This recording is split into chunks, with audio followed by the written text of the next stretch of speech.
Hello friends, welcome to our channel. तो आज से हम लोग करंट अफेयर का एक सीरीज़ स्टार्ट करने वाले हैं पीएनबी माइंड पावर की ओर से। इस सीरीज़ में आपको डेली 11 क्वेश्चन दिए जाएंगे और ये क्वेश्चन सिर्फ वही रहेंगे जो आपके एग्ज़ाम के लिए इंपॉर्टेंट है। यानी इस सीरीज़ में आपका टाइम बचाया जाएगा, सिर्फ वही क्वेश्चन आपको दिया जाएगा जिसको आप याद करके एग्ज़ाम में कुछ कर सकें। तो जैसा कि आपको पता है कि दूसरे यूट्यूबर्स का क्या हाल है, करंट अफेयर के सीरीज़ में वो लोग डेली 30 क्वेश्चन 40 क्वेश्चन देते हैं। अगर डेली 40 क्वेश्चन अगर आपको करंट अफेयर से दिया जा रहा है तो आप सोच सकते हैं महीने में 1200 क्वेश्चन होंगे। तो क्या 1200 क्वेश्चन इंपॉर्टेंट है, वो पूरा एग्ज़ाम में आएगा? नहीं, ऐसा बिल्कुल नहीं है। तो उसी क्वेश्चन को हम लोग करंट अफेयर का जो सीरीज़ स्टार्ट कर रहे हैं उसमें आपको छाट कर जो इम्पॉर्टेंट है आपके एग्ज़ाम के लिए, सिर्फ वही क्वेश्चन आपको डेली दिया जाएगा। तो आइए इसी के साथ हम लोग करंट अफेयर का सीरीज़ स्टार्ट करते हैं। तो आज का पहला क्वेश्चन है, किस देश ने अपना पहला और अन्वेषण उपग्रह लॉन्च किया है? ऑप्शन ए चीन, बी जापान, सी रूस, डी अमेरिका, ई नन या मोर देन वन। इसका सही आंसर होगा ऑप्शन ए यानी चीन। क्वेश्चन नंबर 2 है, हाल ही में केंद्र सरकार ने महिलाओं की असाधारण श्रेणियों के लिए गर्भावस्था को समाप्त करने की गर्भकालीन सीमा 20 सप्ताह से बढ़ाकर कितने सप्ताह कर दिया है? ऑप्शन ए 24, ऑप्शन बी 28 सप्ताह, ऑप्शन सी 25 सप्ताह, ऑप्शन डी 30 या option E none more than one. इसका सही आंसर होगा ऑप्शन ए यानी 24 सप्ताह। क्वेश्चन नंबर 3 है, 14 अक्टूबर 2021 को भारत समेत कितने देश संयुक्त राष्ट्र मानवाधिकार परिषद यूएनएचआरसी में चुने गए हैं? Option A 15, B 12, C 18, D 20, E none more than one. इसका सही आंसर होगा ऑप्शन सी यानी 18। 14 अक्टूबर 2021 को भारत समेत 18 देशों में संयुक्त राष्ट्र मानवाधिकार में चुने गए हैं। इन देशों का कार्यकाल 1 जनवरी 2022 से शुरू होगा। क्वेश्चन नंबर 4 है, हाल ही में जारी 98वें अक्षय ऊर्जा देश आकर्षण सूचांक में भारत कौन से स्थान पर रहा है? ऑप्शन ए पहला, बी दूसरा, सी तीसरा, डी चौथा, ई नन। इसका सही आंसर होगा ऑप्शन सी यानी तीसरा। सूची में भारत को तीसरा स्थान मिला है, जबकि अमेरिका शीर्ष स्थान पर है और चीन को दूसरे स्थान पर रखा गया है। क्वेश्चन नंबर 5 है, हाल ही में जैव विविधता पर संयुक्त राष्ट्र सम्मेलन के पक्षकारों के सम्मेलन की 15वीं बैठक कहाँ हुई है? ऑप्शन ए कुनमिंग चीन, बी नई Delhi Bharat, C Rio Brazil, D Tokyo Japan, E none. इसका सही आंसर होगा ऑप्शन ए कुनमिंग चीन।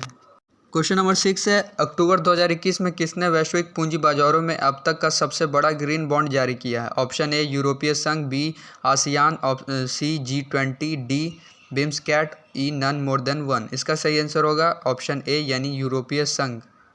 क्वेश्चन नंबर 7 है, चर्चा में रहा धुनुची नृत्य किस राज्य से संबंधित है? Option A Odisha, B Assam, C Paschim Bangal, D Mizoram, E none more than one.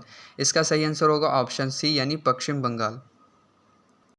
Question number 8 है, हाल ही में किसने भारत का पहला वन हेल्थ कंसोर्टियम लॉन्च किया है?